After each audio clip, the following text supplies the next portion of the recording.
Yes, ma'am. Ma'am, actually, it's all online sessions. That's why it's some, at least some or the other enjoyment. That's what I was thinking. Without disturbing the lectures. No.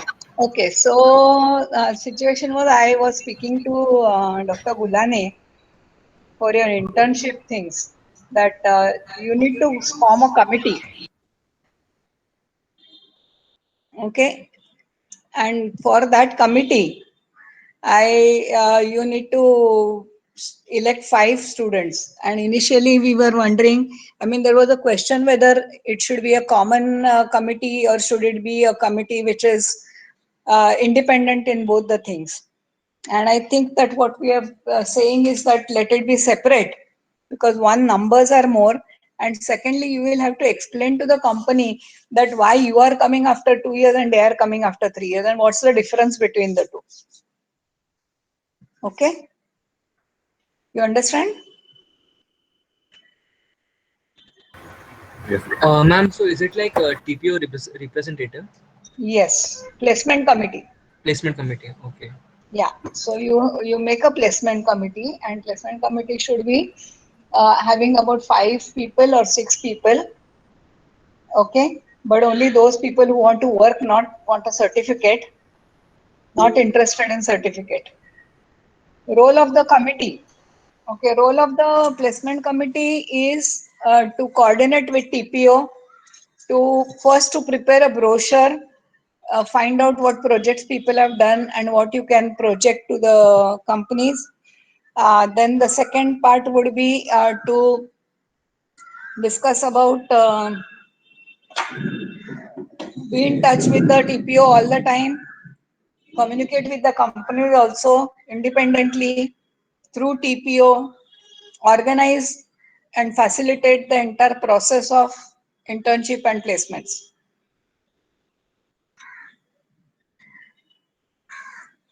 So definitely there are some skill sets you must possess. You must have good communication skills. You must be willing to work hard. And third, and according to me, very important one is you should be able to do this without letting your own performance of the class or college get affected. So I know people. I mean, we had at one point in time we had an MCA GS also for the social group. But then the way she managed was her assignments were never late, although she got free time because she had to work for the committee during the day. She would submit her assignments through her friends and not copied like most of you are doing it now, but actually doing it herself. She would wake up at 5, ask what is done yesterday, complete that preparation till 7 o'clock, and then from 7 o'clock onwards she used to work as a GS. So you should have that kind of commitment. Okay. So you all can make a decision whether you want to have election or there are 4 or 5 people only who are interested, who take this role and do it. So maybe by tomorrow you can decide. Okay.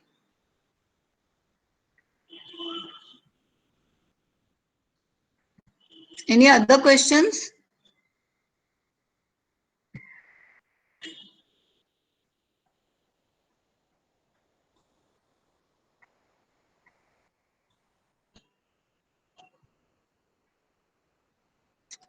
So by when do you think you would be wanting to give a list? First is whether you want to do it unopposed, or you want to do, select 5 and that's it, or do you want to have an election? That would be the first decision your class will have to take. Your internship should start from January or mid January, depending on how far your semester stretches. Okay.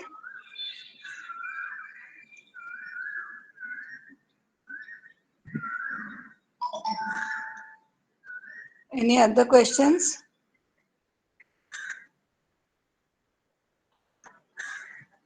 Your first task will be to make a brochure. Whoever the committee members, or even if you are not a committee member and you want to start on it, it might be a great idea because companies are today. I got a phone call from one of the seniors. She's saying the companies have started asking.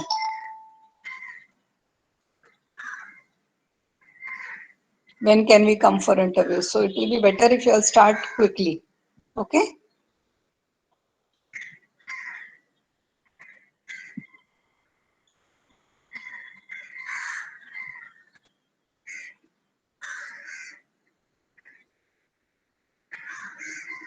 Okay, then let's go to our presentation.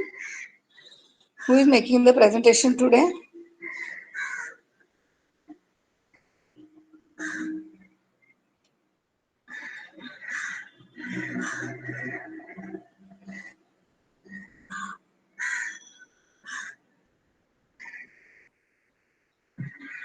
Is Vaishnav going to make it? Thank you, Vaishnav. Yes, ma'am. Yeah, okay. So now we go to the next part. One for earlier, what we saw was classification. Next, we are going to see some techniques which are used for prediction. What is prediction? Prediction is forecasting. This forecasting is always done based on some previous data which is available to you. So you on day one you cannot forecast unless there is some other data which is going to support you to tell you what you need to do to be able to actually predict the future, right? So these values, generally the values given will be continuous valued variables based on the values of other variables, assuming a linear or non-linear dependency model of dependency. There are two things here now.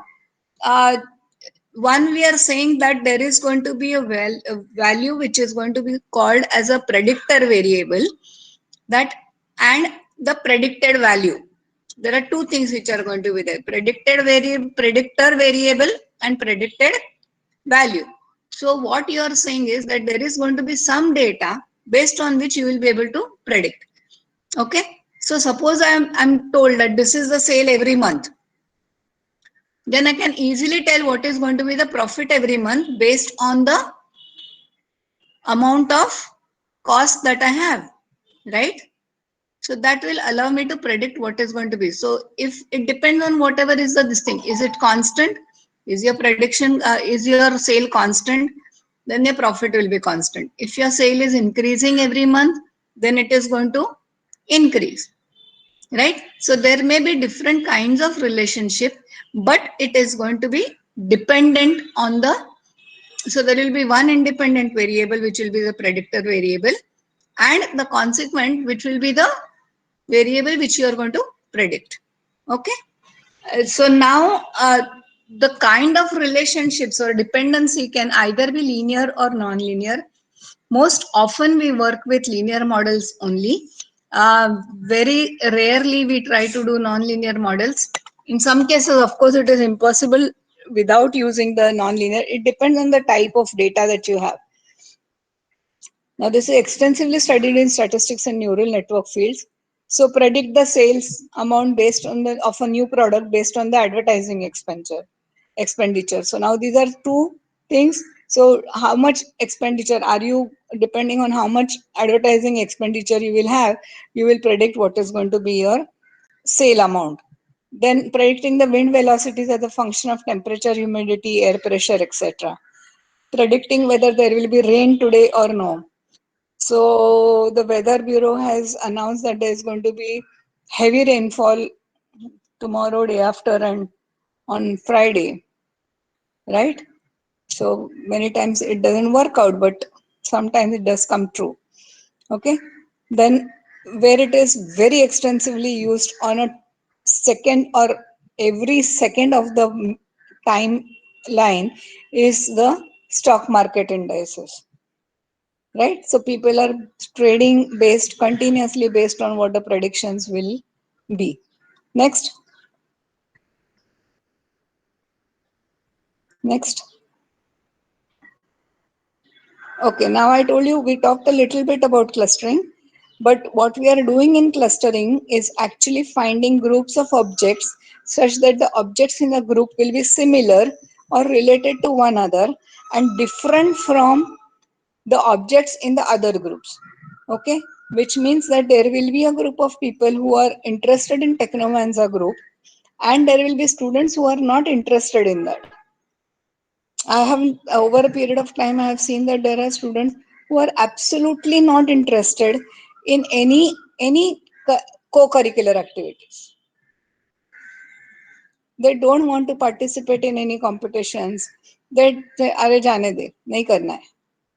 But there are some who are very inclined to participating in the competitions, right? So you have hackathons, you have this, you have that, and people are, they find automatically. So I'm sure that from your, one second. Hello, हां 11:15 पर्यंत lecture आहे, नंतर निघू. हां. So when we are doing this, you people who are interested in those extracurricular activities or co-curricular activities, participating in competitions, I'm sure that people from your batch have connected with your seniors who are interested in this. Have you or have you not?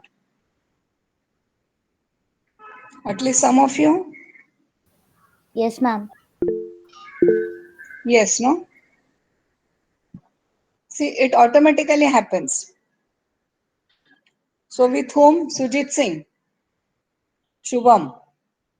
Ma'am, Shubham, Saurabh Sawant, Huh. and Sujit, Sujit, and Aaron. Aaron. Right? So see, you are from a different class, you have not met, but you automatically got related with them, right?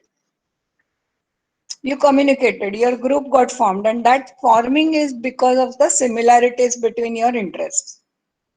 And that is what I was trying to tell. And there will be people who have not communicated with this, they don't know who these people are also, simply because they are not interested in these things. Okay, so now you can see in the picture there are all, red dots and blue dots and purple dots, violet dots, and they are all put together. When do you call they are good clusters? When the distance between your each cluster, all the elements within one cluster, they are very tightly coupled, and between two clusters, their distance is more. Okay, so they are clearly separated, as you can see in this diagram. Next.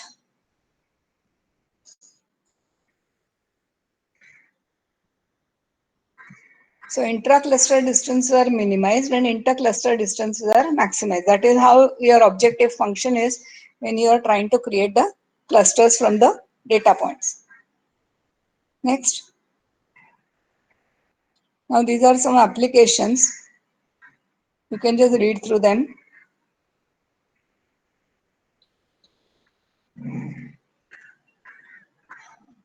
When any question, just ask me, okay? Just go back, let people read it a little bit. So if there's any question I can answer, just go back, Vishnu.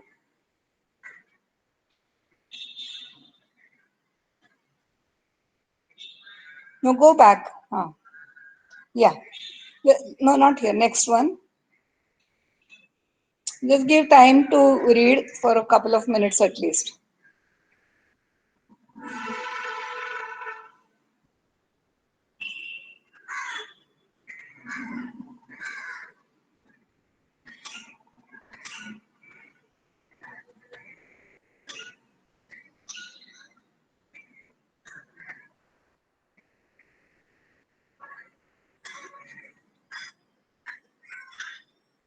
Next.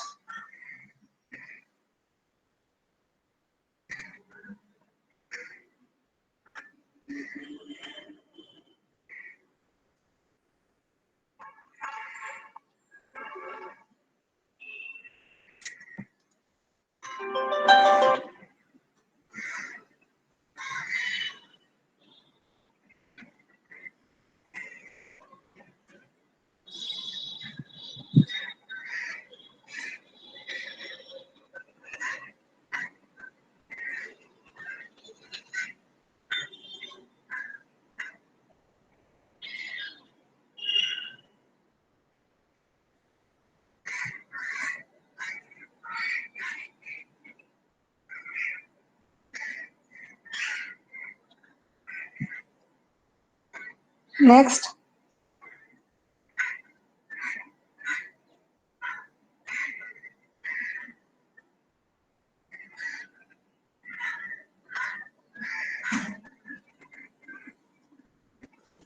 See, now this is the example where we are getting our search results, right? In the search results, what do we get? All that when you give in Google a particular, what they do is they look at the keywords and find the similar documents which contain those keywords, right? So that is what is document clustering. Basically, the results that you get is nothing but the results from a cluster. Next. Okay, now this is the third type of thing. Uh, uh, Situation where you can predict what is going to be, and that is what you see an outcome on your Amazon or Flipkart, that people who bought this also bought this, right? We have seen the outcome of that, this association rule discovery, or this and these things are purchased together, and many times what happens is we do end up purchasing one more item based on that list which is there, is it not? Hmm?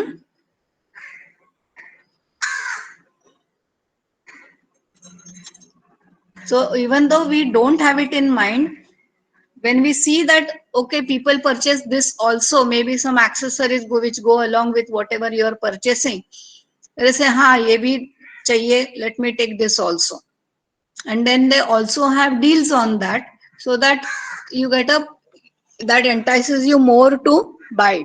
So basically what the structure would be like this, that there will be a transaction in which there is a list of items.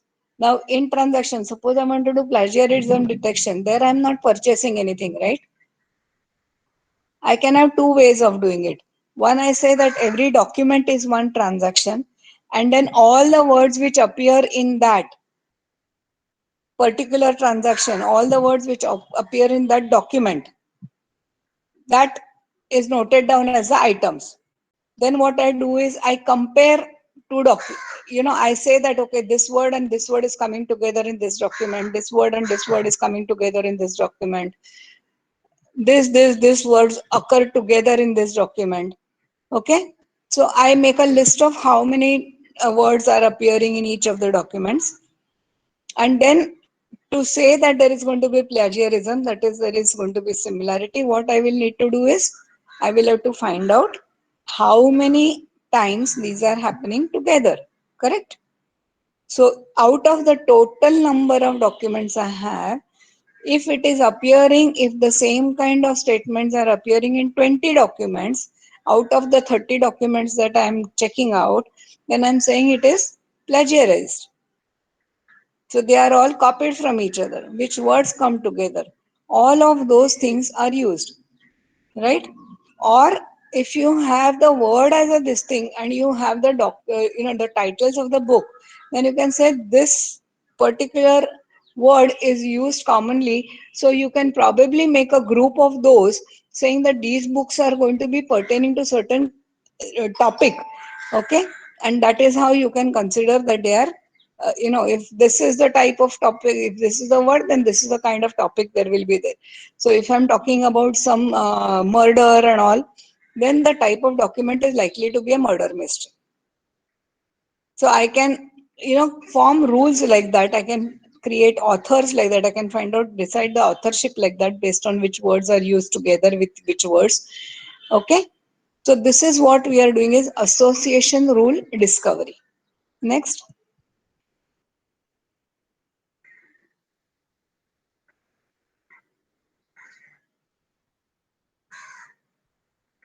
Next.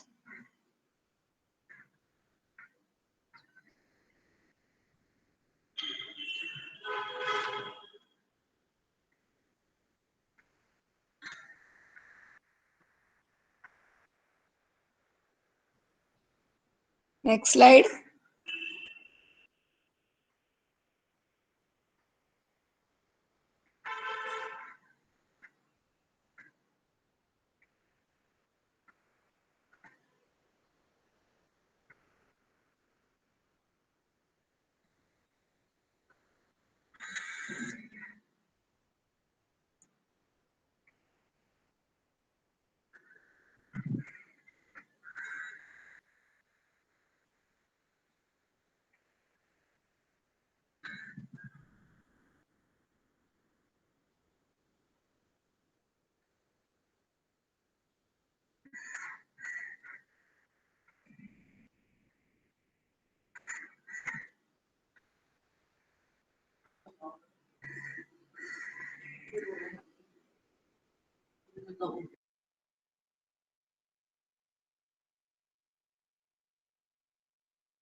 Hello, ma'am. There seems to be some communication, internet issue with my laptop.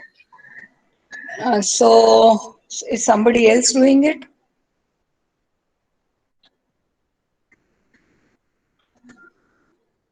Or you want me to start doing it?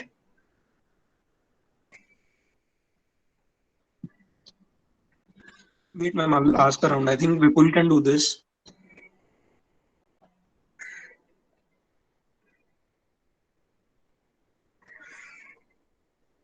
Vipul, can you share it? It's on our classroom.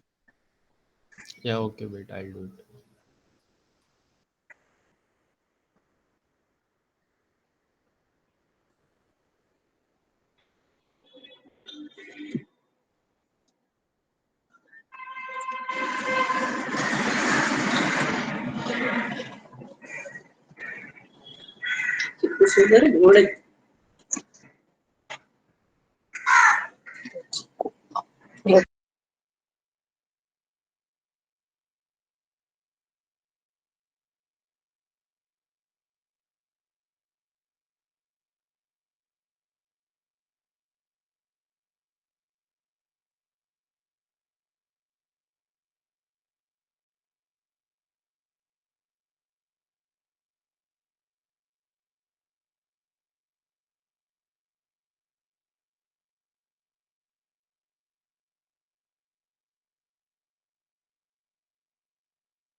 Hey, can you see my screen?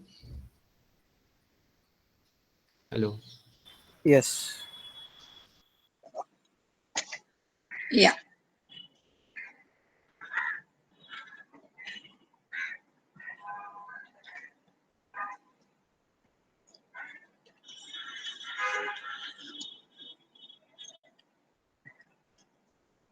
Yeah. So what are the applications here? One is, like I told you, market basket analysis, where then you can decide rules for sales promotion. You can decide which items to sell together. Here, same one.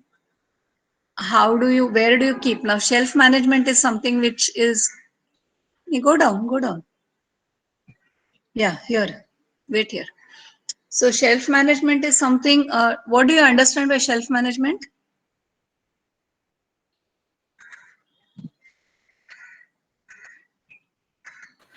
Which products to be displayed or which products to be kept near the vision of the customer. Not just vision of the customer, it is how do you place the items. So now yesterday we looked at an example where the beer and diapers were brought together, right? So we also identified there that we could keep some snacks along with that. Then we could keep some baby products next to that. Then we could keep some camping gear next to that, right? So all these kinds of things you can also do along with it. So what in shelf management? Now there are two ways of which you can look at it. In fact, there's one research paper which was one of my group of students had done in bachelor's. Accessibility of products, correct, Chintamani? That is what you look at. That many times, if you see, there are items which are small valued items which are kept near the checkout counter. Correct? Why are they kept near the checkout counter?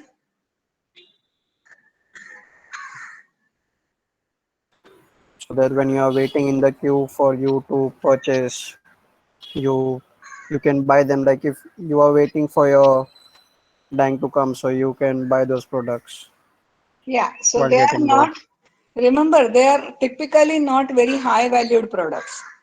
They are going to be low valued products, which means that they are not on your priority list of shopping. But if you see them, you may feel like buying it because it's not costing too much. Okay, so there is a lot of psychology which goes into where this item should be put. Now, there are two things that we can do.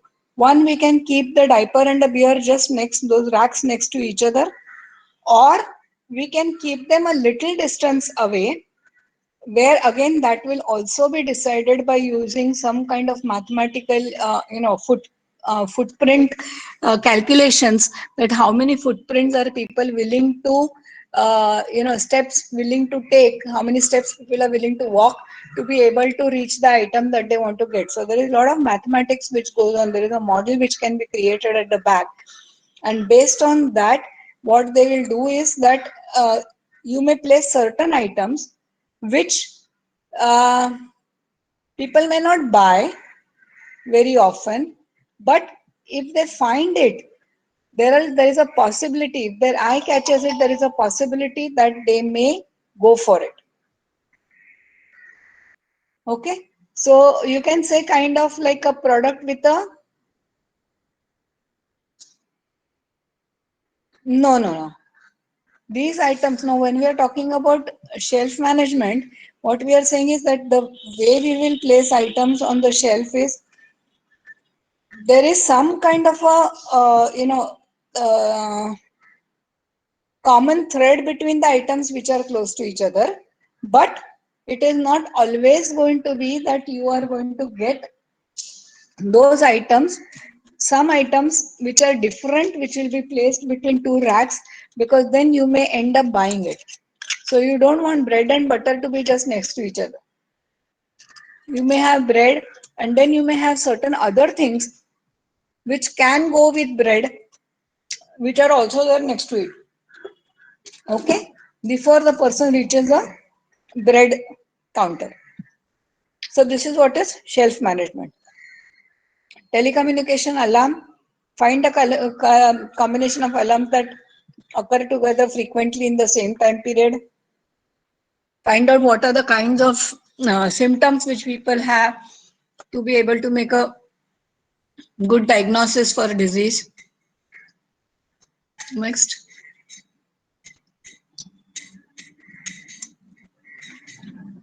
So this is for lung cancer detection.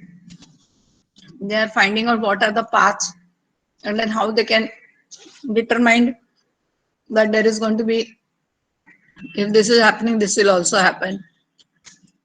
Next. So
bye.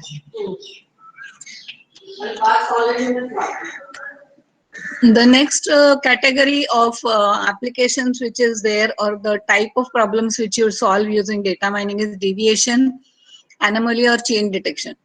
Now, typically in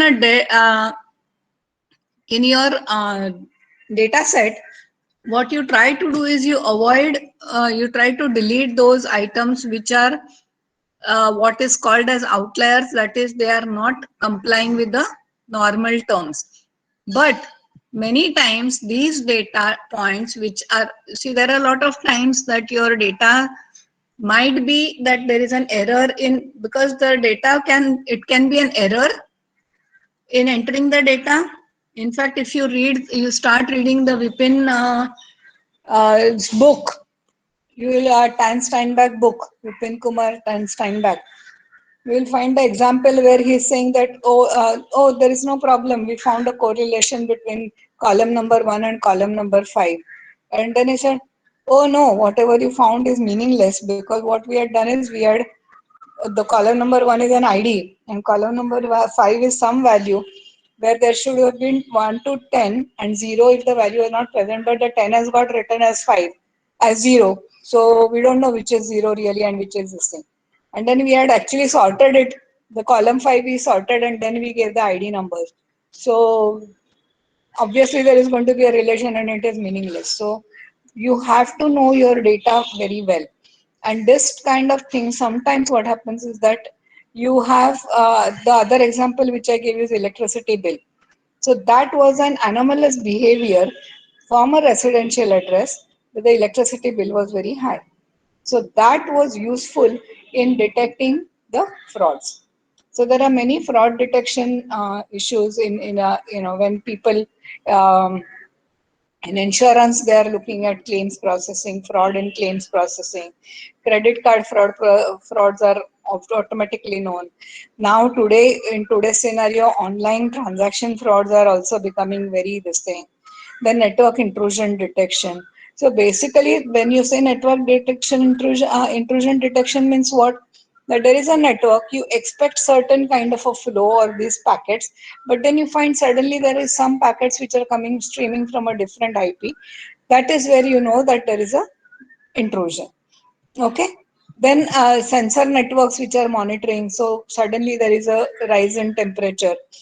There was a very funny incident which happened, and it's a real incident that we had gone to Mountain Zebra in South Africa, and it was very hot there, and we were taking a round in our car on the mountain. It's a national park, so where the zebras are moving around and we are in the car. So 12-kilometer huge you know table space where these people are moving. So it was extremely hot, and then till 12:30 we moved around and we said let's go back now because it's getting hot and we need to go to the next destination from there. And on the way, suddenly my husband looked at the temperature uh, on the dashboard and he said, what happened? The temperature indicator has gone below 0. What has happened? And then we looked up and we found that it had started snowing. So there are times when these kinds of sensors will immediately sense, and then you will be able to identify if there is something unusual or anomalous thing which has happened. Okay. Then detecting global changes next. Now, how would you do this anomaly detection? Typically, if you do any clustering on that, what will happen? These will be points which will be very far off, and so they may not get grouped with any cluster, and so you will know that they are outliers. They are generally called as outlier, and so rather than most often initially what they used to do is they used to eliminate the outliers. Now what they do is they don't eliminate the outliers. What they do is that there is a separate field which is called as outlier detection and outlier analysis. Okay. Now, what are the challenges in this area? Scalability, high dimensionality. High dimensionality is, remember, we are used to working mostly with 2-dimensional data or 3-dimensional data. But if I say text, then understand that every word in that text is my dimension. So working with so many dimensions becomes if I say look at the words and the documents, then the matrix will become very complex. Okay. Then you have heterogeneous and complex data. We already saw that. Another challenge is data ownership and distribution. Now, this is where your privacy issues come in, and many people have not been taking care of that, but it's only recent times that WhatsApp changed the privacy policy, and many things have started happening after that, and people have started making a noise about it. Although I think in India, people made noise about it, but really it doesn't matter because you say there is anything free charge. people are willing to use it. Okay, and without realizing that so much of your data is being used to make money, you are willing to do it only because it's coming free to you, and you are not directly seeing it is not directly costing you, it's indirectly costing your this thing. Your identity theft is another thing which is becoming a very big issue these days, right? And some non-traditional analysis, if you want to do, it becomes very difficult. I think this chapter is over here. We go to the next part.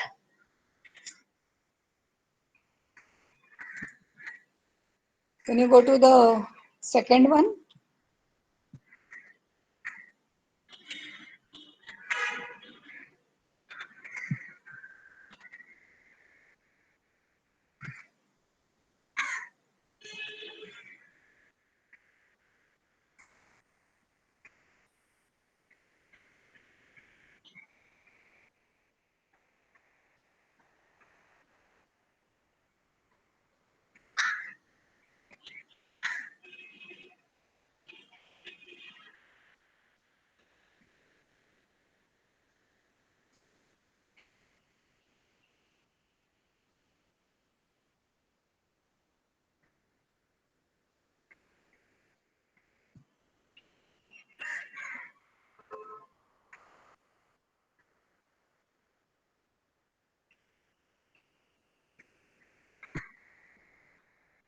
Now we are going to look at all these things, but understand that we are not going to spend too much time on this. We are going to go over it very fast. I think I would like to finish at least up to data quality in the next 10 minutes, because those are things which you already are aware of. It's just brushing up those titles.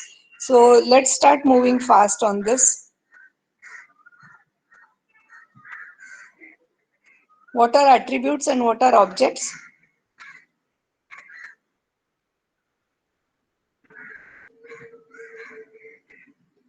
Vipul, can you start moving quickly on this?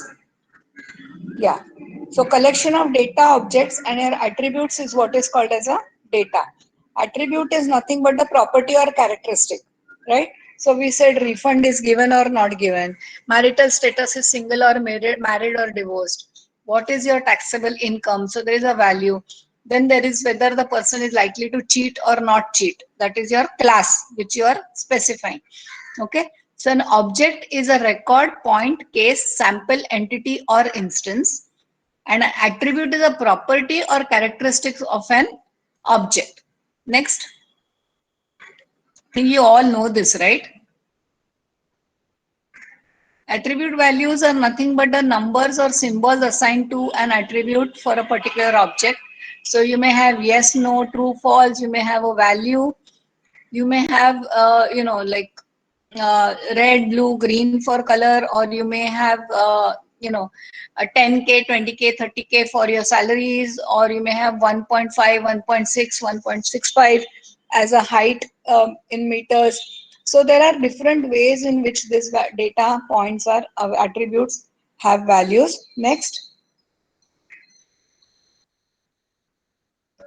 So now basically that is what it is, that when there are times when there is going to be only an ordering property on the length, there is going to be some times which will preserve the scale as well as an ordering property of the length.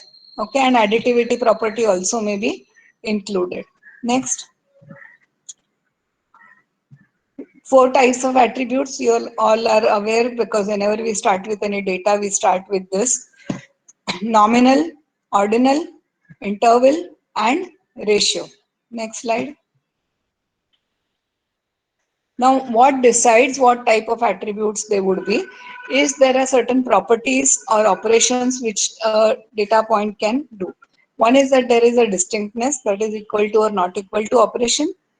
Order, less than, greater than. Differences are meaningful, that is if you can add two values, then it gives something which is more meaningful. So if I add red and blue, it doesn't really give me a meaningful, anything meaningful. But if I add, two different things, where I say frequency of this plus frequency of this, then there is a possibility that I will have some meaningful value. So total number of words is words in this on this page plus words on that page. Correct? And then the ratios are meaningful. That is, you have multiplication or you have a division. So nominal attributes will possess only the distinctiveness property. Ordinal attribute will have distinctiveness, but also they will have an order in that. Interval attributes will be distinctness, order, and meaningful differences. And ratio attribute will have all four properties. Okay, and operations. Next. So these are certain examples. So you say that temperature of 10 degrees is twice as 5 degrees. Now, will it be true on Celsius scale, on Fahrenheit scale, and Kelvin scale? All different scales may have a different distinct proportion. Sometimes it is. So, Bill's height is 3 inches above average, and Bob's height is 6 inches above average. Would we say Bob is twice as tall as Bill? No, it will depend on the height, average value, right? Is it not? Because if you are considering height above average, if it is say height is 5 feet, then 5 feet 3 inches and 5 feet 6 inches, you cannot say that Bob, who is 5 feet 6 inches, is twice as tall as Bill, who is 5 feet 3 inches. Is it not? Although 3 is twice, 6 is twice of 3. So this is what is the understanding that you have to have. Next.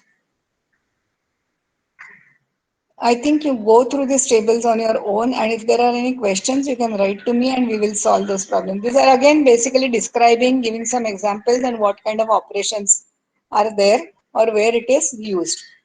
Okay. Next. There is similar kind of what kind of transformations are possible. Then you have discrete attributes and continuous attributes. Continuous attributes are typically represented as floating point variables. In discrete, you will have separate this thing, but so counts, zip codes, set of words, and binary is a special case of discrete attribute where you have only two values. Next. Asymmetric attributes. Now, this is something which you have to understand that only presence, asymmetric attributes means only presence is regarded as important, which means words in a present in a document or item present in the customer transactions. Now, understand here that when we are why we this becomes important, and there are certain kind of similarity measures where we consider whether our attributes are asymmetric or symmetric, in the sense that if I want to, the next example is a very good example which they have written, that if we met a friend in the grocery store, will we ever say that I see our purchases are very similar since we didn't buy most of the same things? Do we say it like that?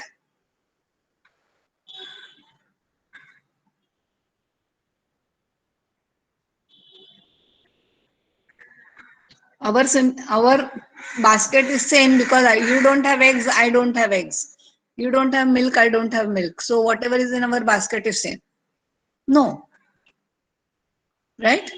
So that is what it is. That is why in some cases it is only important that what is present is important. That is a non-zero attribute value.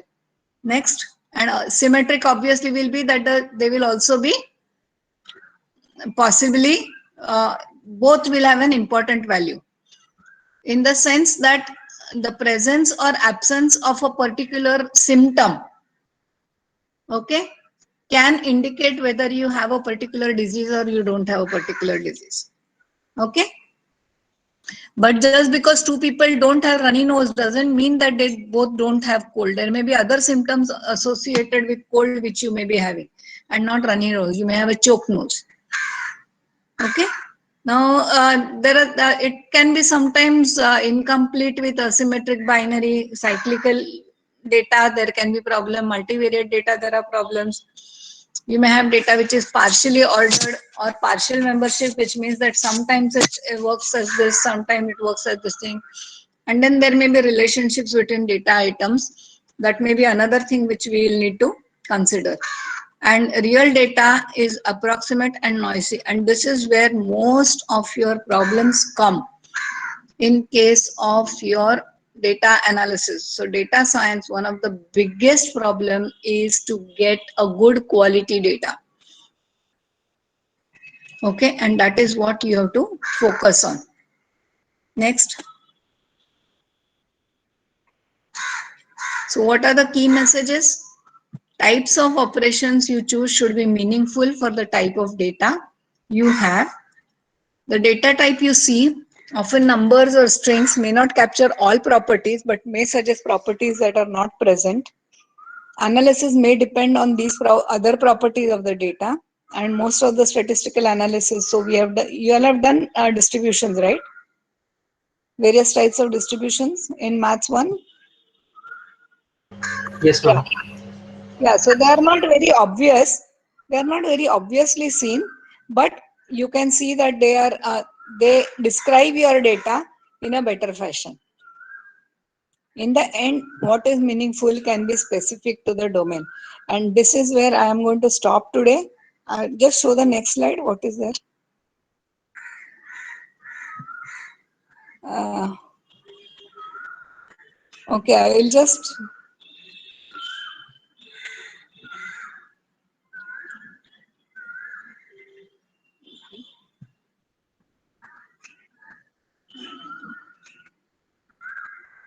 Uh, can I leave you to doing these things on your own? Reading these things on your own? I will only emphasize what is really important.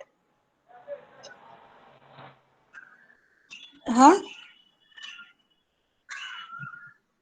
What is important here is the last point which I want to make here is understand that one thing I told you, what you should remember is that there is no free lunch.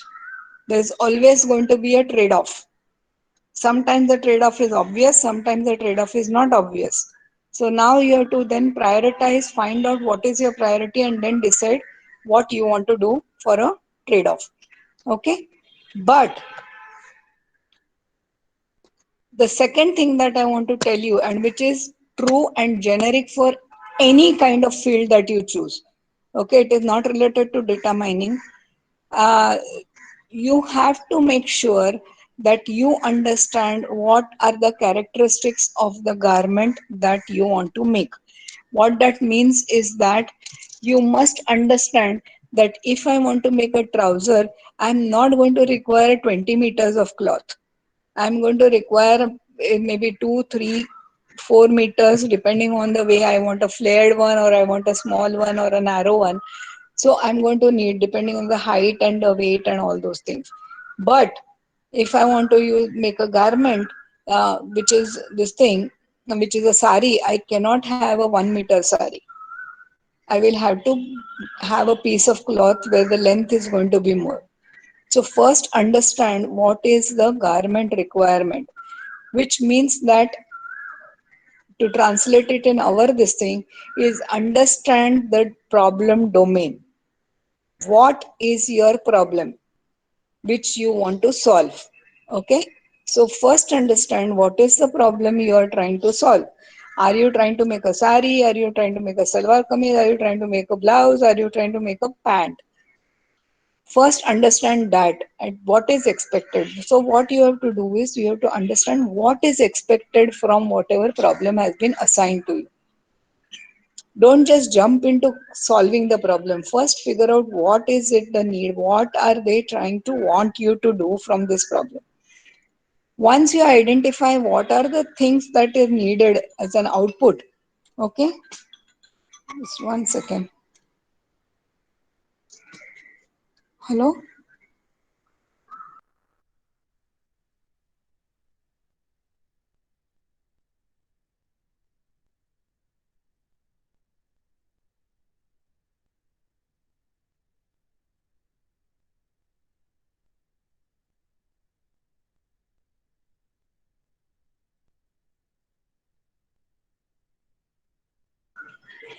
Okay, so basically what we have to see is that, and that is what is the whole system that you have to follow for any kind of problem that you're trying to solve. First, find out what is the requirement of the problem. Then find out what kind of fabric is required for that. Can you have a thick fabric? Can you have a thin fabric? Do you need a shimmering fabric? Do you need a hard fabric? Do you need a stuff fabric? Do you need a soft fabric? All of that characteristics of those data is what you must understand. And that is a characteristic of the data. So we are saying that, okay, I want to do this. So I will, and the third is your tool which you are going to use. Now, which tool you should use will again depend on what are the things that your tool is able to do. And that is why I told you all your searching, sorting algorithms. Please find out which one takes how many moves, how many exchanges are required, right? How much time does it take if the data is sorted, ascending order, descending order, if it is random, because all of this will need you to use a different sorting will happen whichever algorithm you use, right? So if the data is in whichever order and whichever way it is given to you, you apply any sorting algorithm, it will do it, right? But then do we use any one of them? No, because there is a particular characteristic of that problem for which we need to look at it differently, and that is why we are using it, that specific sorting algorithm, because it's going to be more efficient. It's going to take less time. It's going to take less memory. Chances that it will fail will be lesser, right? So what in life, what you need to learn to do is map your garment to the fabric and the tool. Once the marriage between these three things is perfect, your outcomes will be best in life. So what is your type of data? What is the task that you want to do? And then based on that, you will decide what are the value data attributes, what are the properties of those data attributes. Based on that, you will choose different kinds of tools. And that once we start seeing each one of this, so there is going to be separate chapters on your classification methods, clustering methods, and all of them are basically different methods are coming up because there are different situations which you need to look at. Okay, I think I will stop here now. And when is the next lecture? 11:15. 11:15, ma'am. Huh? No, 11:15. not today. Next DM lecture.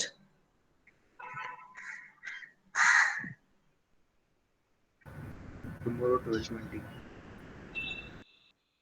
Tomorrow again 10. No, not 10, 12:20, ma'am. 12:20. Yes. Okay. Okay, mostly I will take it at that time only. If there is any adjustment, I will let you know. Okay, ma'am. Okay. Chalo. Have a good day.